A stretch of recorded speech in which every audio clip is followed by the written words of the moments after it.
the whole of this week, we have listened very carefully to how the clergy have addressed public issues in this country. My personal experience is that I've interacted with some of these wonderful people here, and I normally tell people, for us in the secular world, these are very dangerous people, because whereas we are going to look for votes from all these people, these ones are ordained by God, and when they speak, we had better listen.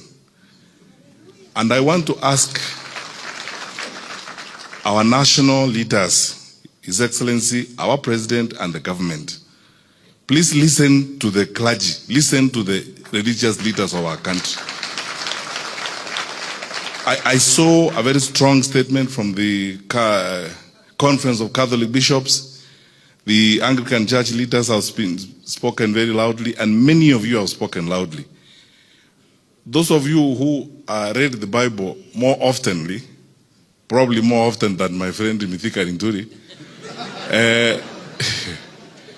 know the fate of those leaders who do not listen to the voice of God through the clergy.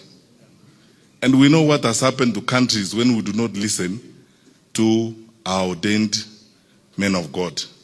You are the voice of God, you are the conscience of our country.